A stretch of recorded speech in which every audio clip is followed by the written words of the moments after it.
Hello, minasang. Pasensya na po kayo sa aking boses. Kamusta po ang lahat? Binigyan po pala kami ng malaking pakwan. Kaya naisip ko na hiwain na lang at pamimigay natin sa mga kapitbahay namin. Galing pala ito sa biyenan kong lalaki. How blessed na meron akong mabait na biyenan. So bago pala ang lahat, magluluto na din ako ng dinner namin.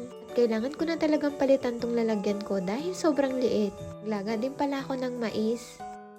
Ito na nga po pala ang pakwan natin. Actually, dalawa po ito. Hiniwa ko na po kahapon yung iba. Mamimigay pa po tayo today para sa mga kapitbahay. Dahil sobrang mahal din kasi ng pakwan dito sa Japan dahil summer na. Iniisip ko nga saan ako mag-uumpisa. At sa gitna ko na lang siya hiniwa. Sana sa Pinas ako para makapagbigay din ako niyan. Dahil favorite din ito ng mga lola ko sa Pinas. Pagkahiwa ko nga, sobrang red talaga ng pakwan sa loob. At ayan na nga ang pakwan natin. Grabe sa laki at mukhang matamis.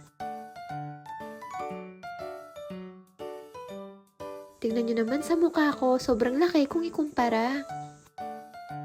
Kahit maliit na bagay lang, kapag may ganitong araw talaga, natutuwa talaga ako.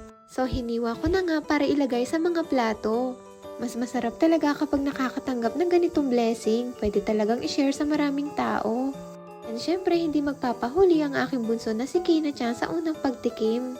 At dahil wala pang asawa ko, kami na lang tatlo ang lalabas. Wednesday pa lang ngayon, feeling ko Friday na. Nesya na po kayo sa boses ko, medyo sinisipon po ang peg. Dahil favorite ko talaga ang Friday, last na talaga ang work. At day off na ng Saturday, Sunday. Pero kahit day off, feeling ko mas busy ako sa loob ng bahay. At hindi ko talaga natatapos sa lahat ng gawain ko sa loob. Pero kahit sobrang busy, wag mong kakalimutan yung sarili mo. And syempre, hindi din ako magpapahuli sa pagtikim. Grabe, sobrang tamis. Kahit hindi pa po siya nakaref. Saktong-sakto talaga siya sa summer.